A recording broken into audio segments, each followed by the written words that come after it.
এক হাসান মাহমুদ 120 কোটি টাকা পঞ্চায়েত দিয়েছে।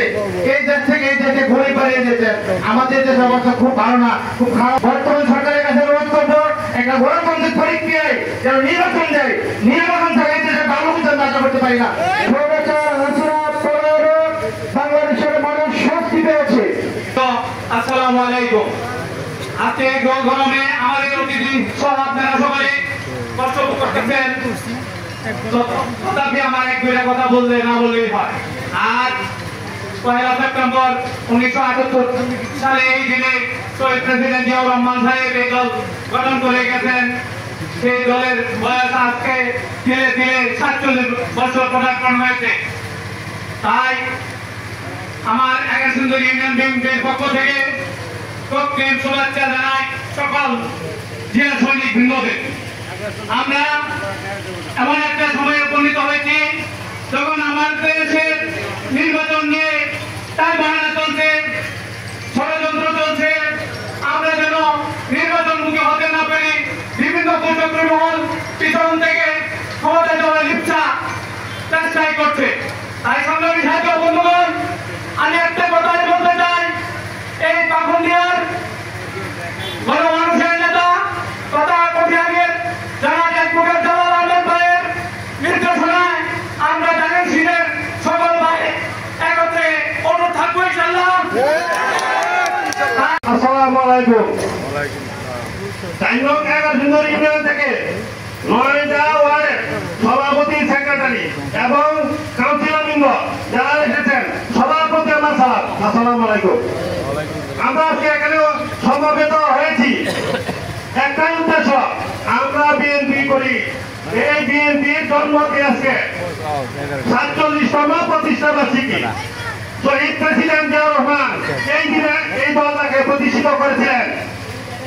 সেই জিয়াউর রহমানের অনুসারে আমরা প্রতি বছর এই দিনটাকে আমরা উদযাপন করি। সংগ্রামী সাথী ও বন্ধুগণ, আমরা আজকে যেভাবে কথা বলতে পেরেছি, দীর্ঘ 16-17 বছর আমরা দুইজন একসাথে মিলে চা খাইতে পারি নাই। আজকে ওনারা কোথায়? আল্লাহ সাথ দেন, সাইডা দেন না। যারা ওনার নেতৃত্বে সকল আন্দোলন সংগ্রামে ঝাঁপিয়ে পড়েছি, একটি আন্দোলন সংগ্রামেও মিস করি নাই। আজকে আমরা এখানে উপস্থিত হয়েছি, আমাদের এই দলটি প্রতিষ্ঠিত হয়েছিল 1978 সালে। আমাদের এই যে 47টি বছর কেটে গেছে, শহীদ জিয়াউর রহমানের বাংলাদেশ জাতীয়তাবাদী দল বিএনপি।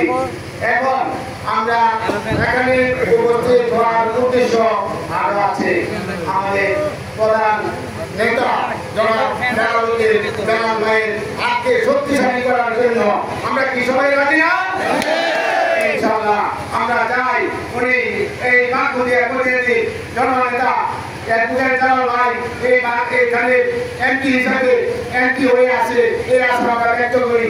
সব সময় আমরা দোয়া করি উনি যেন সুস্থ এবং সবল থাকেন, আমাদের মনোবল চাঙ্গা করে রাখেন। আমরা একটি কথাই বলতে চাই, কারোর সংখ্যা সে আক্রমণে নয়। আমরা চাই এই বাংলার মানুষ একটি সুন্দর এবং সফল নেতা একুকের জালাল ভাইকে মনোনয়ন করতে চাই। আমরা চাই না এই বাংলার মাঠে এই এগারোসুন্দর ইউনিয়ন তথা পাকুন্দিয়া কুড়িয়াদের মানুষ না যন্ত্রণামুক্ত, না যন্ত্রণামুক্ত মাদকে, না যন্ত্রণামুক্ত জুয়া এবং এইগুলিকেও উনি কষ্ট না দেয়, সেই প্রতিশ্রুতি রেখে আমি জনাব একুকের জালাল ভাইকে বলবো, আপনি এগিয়ে যান।